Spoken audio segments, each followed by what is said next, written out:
اعوذ باللہ من الشیطان الرجیم بسم اللہ الرحمن الرحیم وبہ نستعین وہو خیر المعین اما بعد۔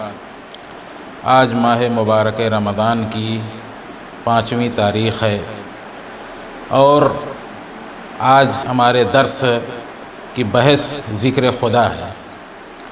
ذکر خدا ہر وقت انسان کو کرنا چاہیے، یہی ہماری زندگی ہے۔ قرآن مجید میں ارشاد ہو رہا ہے، اللہ تعالیٰ فرما رہا ہے وَمَن يَعْشُ عَن ذِكْرِ الرَّحْمَنِ نُقَيِّضْ لَهُ شَيْطَانًا فَهُوَ لَهُ قَرِينٌ۔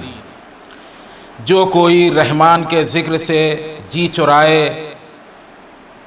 تو ہم اس پر ایک شیطان تعین کر دیتے ہیں، معین کر دیتے ہیں، پھر وہ ہمیشہ اسی کا ساتھی بھی رہتا ہے۔ خداوند کریم فرما رہا ہے کہ جس کے دل میں میرے ذکر کا نور نہیں ہے تو شیطان اس پر قبضہ کر لیتا ہے اور وہ ہمیشہ اس کا ساتھی رہتا ہے۔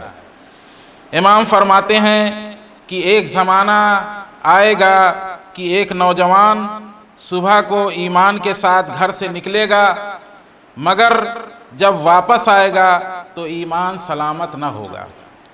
جب باہر نکلے گا تو اتنی گندی عریانیت، فحاشی، گمراہی اور بے ایمانی ہوگی کہ جب گھر لوٹے گا تو اس کا ایمان فاسق ہو چکا ہوگا۔ لہذا چاہیے کہ انسان اپنا ہتھیار ساتھ لے کر باہر نکلے۔ مثلا آپ کو علم ہے کہ جب آپ باہر نکلیں گے تو آپ کا دشمن آپ پر حملہ کر دے گا، تو آپ اپنی حفاظت کا ہتھیار اپنے ساتھ لے کر نکلیں گے تاکہ اپنا دفاع کر سکیں۔ لیکن انسان کا حقیقی دشمن شیطان ہے۔ انسان کے ہر وقت پیچھے لگا رہتا ہے، شیطان ہر وقت بہکاتا رہتا ہے۔ گھر ہو یا بازار، محلہ ہو یا دفتر، اکیلا ہو یا محفل میں، منزل میں ہو یا سفر میں، دن ہو یا رات ہو، گرمی ہو یا سردی ہو، شیطان ہر وقت انسان کے پیچھے اسے گمراہ کرنے میں لگا ہے۔ لہذا ہتھیار بھی ہر وقت ساتھ رکھنا بہت ضروری ہے۔ خود خدا اس ہتھیار کو استعمال کرنے کی تاکید فرما رہا ہے۔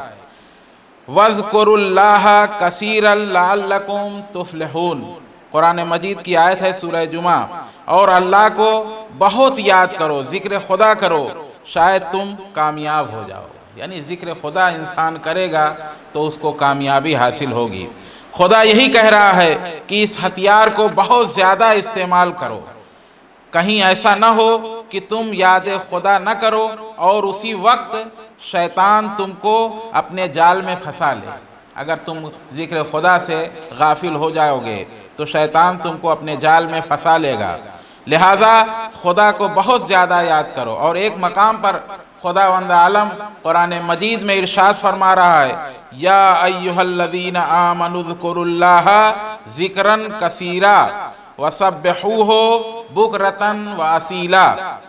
قرآن فرما رہا ہے اے ایمان والو، اللہ کو بہت زیادہ یاد کرو اور صبح و شام اس کی پاکی بیان کرو۔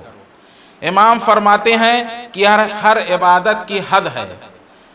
نماز 5 وقت، رمضان کے روزے 1 مہینہ، حج 1 مرتبہ صاحب استطاعت پر۔ اگر حج انسان پر اس وقت واجب ہوگا حج جب استطاعت ہوگی۔ خمس 5واں حصہ، زکوٰۃ نصاب پر۔ مگر ایک ایسی عبادت ہے کہ خدا نے جس کی حد معین نہیں کی اور وہ ہے ذکر خدا۔ اس کی کوئی حد نہیں ہے، انسان چلتا رہے ذکر خدا انجام دیتا رہے، کہیں بیٹھا ہوا ہے کوئی کام نہیں ہے ذکر خدا کرتا رہے۔ دل میں خدا کے سوا کسی اور کو نہ بساؤ۔ آپ سفر پر جاتے ہیں، 1-2 گھنٹہ سفر میں گزرا، اب جہاں آپ کا دل خدا کی یاد سے خالی ہوا وہیں شیطان آپ کے دل میں داخل ہوا۔ حضرت امام جعفر صادق علیہ السلام فرماتے ہیں کہ دل خدا کا گھر ہے، لہٰذا خدا کے گھر میں خدا کے سوا اور کسی کو مت بساؤ، صرف خدا دل میں رہنا چاہیے۔ خدا کے گھر میں خدا ہی کا تذکرہ ہونا چاہیے، لہٰذا اس کے لیے نماز اور قرآن کی تلاوت ضروری نہیں کہ انسان 24 گھنٹے صرف نماز اور قرآن میں مشغول رہے۔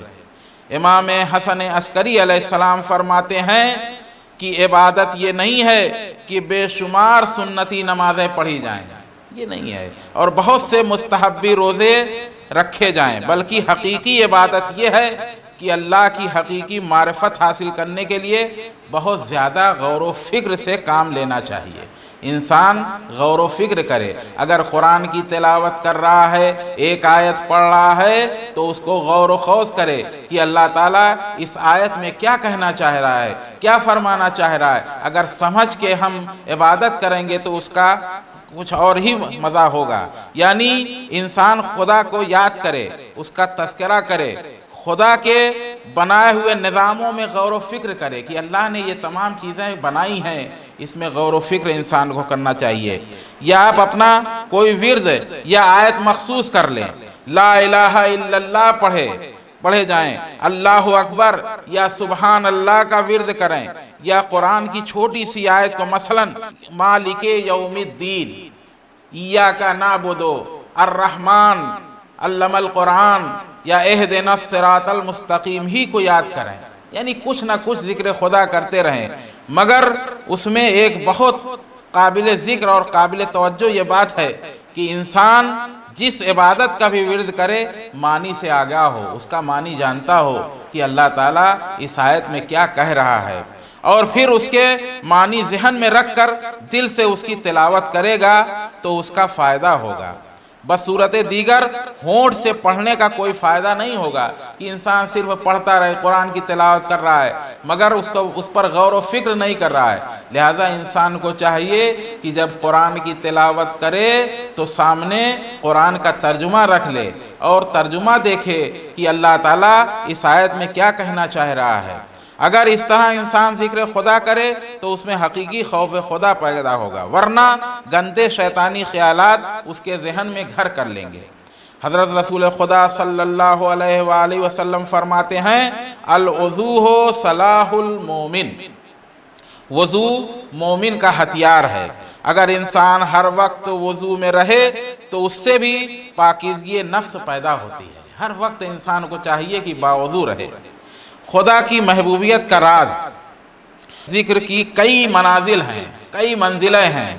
پہلی منزل یہ ہے کہ پہلے ذکر زبان پر ہو، اور دوسری منزل یہ ہے کہ ذکر قلب میں ہو، دل میں ہو۔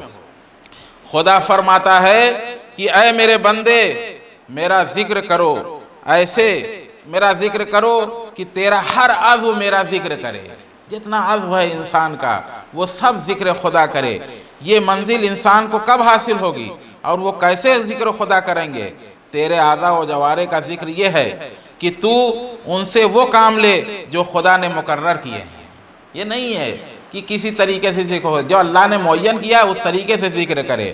مثلا ہاتھوں سے اسلام کے لیے جہاد کیا، مومن کی مدد کی، یہ ہاتھوں کا ذکر ہے۔ آنکھوں کو حرام کی طرف دیکھنے سے بچایا، قرآن پڑھا، حدیثیں پڑھی، ماں باپ کی طرف نظر رحمت کی، یہ آنکھوں کا ذکر ہے۔ کان سے اچھی باتیں، واعظ و نصیحت، تلاوت قرآن کریم اور ذکر حسین کو سنا، یہ کان کی عبادت ہے۔ دل میں خدا کی یاد ہو، خدا کا خیال ہو، یہ دل کا ذکر خدا ہے۔ یعنی اس طرح سے ذکر خدا انسان کو انجام دینا چاہیے، اللہ نے جن چیزوں کے لیے جن عضو کو معین کیا ہے۔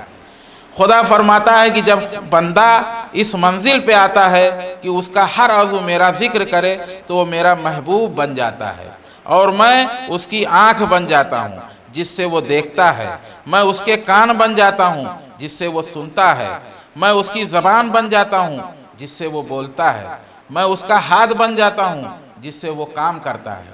اے انسان، اگر تو گناہ نہ کرے تو بھی خدا کا محبوب بندہ بن جائے۔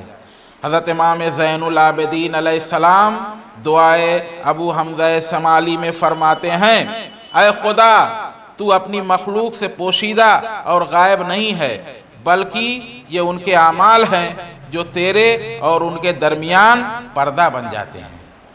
مولا کائنات علی ابن ابی طالب علیہ السلام فرماتے ہیں کہ بدبخت انسان وہ ہے جس کو یہ علم نہ ہو کہ خدا اسے کتنا رتبہ دینا چاہتا ہے، اور وہ چند منٹ کی جلد ختم ہو جانے والی لذتوں کے لیے خود کو بدترین جانوروں سے بھی پست کر دیتا ہے۔ امام خمینی رحمت اللہ علیہ فرماتے ہیں کہ این کائنات محضر خدا است، کہ یہ کائنات خدا کی بارگاہ ہے۔ کتنا پیارا جملہ امام خمینی نے فرمایا ہے کہ یہ کائنات خدا کی بارگاہ ہے، اے انسان تو جہاں بھی ہے خدا کی بارگاہ میں ہے۔ وَهُوَ مَعَكُمْ أَيْنَمَا كُنْتُمْ وَاللَّهُ بِمَا تَعْمَلُونَ بَصِيرٌ، اور وہ تمہارے ساتھ ہے تم جہاں بھی کہیں ہو، اور وہ جو کچھ تم عمل کرتے ہو اللہ اسے دیکھتا ہے، جو بھی عمل انجام دیتے ہو اللہ اس کو دیکھتا ہے۔ پھر امام خمینی فرماتے ہیں کہ در محضر خدا معصیت نہ کنید، اے انسان خدا کی بارگاہ میں گناہ نہ کر۔ کوئی انسان بادشاہ کے پاس جاتا ہے تو کیا کبھی گستاخی کرے گا؟ جبکہ کائنات کا بادشاہ تجھے دیکھ رہا ہے اور تیرے ہر عمل پر نگراں ہے۔ مقدس اردبیلی بہت بڑے عالم ہمارے مذہب کے گزرے ہیں۔ مقدس اردبیلی ایک نہایت بزرگ عالم گزرے ہیں۔ انہوں نے اپنی زندگی میں خود کو خدا کے حضور سمجھا، جب تک زندہ رہے اپنے آپ کو خدا کے حضور سمجھا۔ وہ اس منزل پر تھے کہ جب سوتے، حالانکہ نہ وہ گناہ ہے نہ مکروہ ہے نہ مباح، تو کبھی اپنے پاؤں سیدھے کر کے نہ سوتے۔ ان کے ذہن پر خدا کے حکم کی اتنی حکمرانی تھی کہ 40 سال انہوں نے سوتے وقت کبھی اپنے پاؤں سیدھے نہیں کیے، اس خیال سے کہ میں خدا کی بارگاہ میں ہوں، اگر میں نے اپنے پاؤں سیدھے کیے تو یہ بے ادبی ہوگی۔ چنانچہ جب مرنے کا وقت آیا، جبکہ خدا کا حکم ہے کہ مرنے والے کے پاؤں کا قبلے کی طرف رخ کرو، جب موت کا وقت آیا تو مقدس اردبیلی کہنے لگے کہ میرے مالک، اگر تیرا حکم نہ ہوتا تو میں ہرگز اپنے پاؤں سیدھے نہ کرتا، اسی طریقے سے تمہاری بارگاہ میں آ جاتا، لیکن تیرا یہ حکم ہے۔ یہ مقدس اردبیلی ہیں، اس طرح سے عمل انجام دیتے تھے جب جا کے مقدس اردبیلی بنے۔ ان کے بارے میں ملتا ہے، روایت میں ہے کہ ایک دن مقدس اردبیلی مولا کائنات علی ابن ابی طالب علیہ السلام کے صحن میں پانی نکالنے کے لیے ڈول کو کنویں میں ڈالا۔ جیسے ہی بالٹی کو کنویں سے نکالا، دیکھا کہ بالٹی اشرفی اور دینار سے بھری ہوئی ہے۔ فوراً بالٹی دوبارہ کنویں میں ڈال دی اور کہا، بار الہا، احمد تجھ سے پانی چاہتا ہے نہ کہ سونا چاہتا ہے۔ ایسے عالم ہمارے مذہب میں گزرے ہیں کہ اپنے عمل سے یہ ثابت کر دیا کہ ذکر خدا کس طریقے سے انجام دینا چاہیے۔ لہذا آج کی بحث ہماری ذکر خدا تھی۔ بس وآخر دعوانا الحمدللہ رب العالمین۔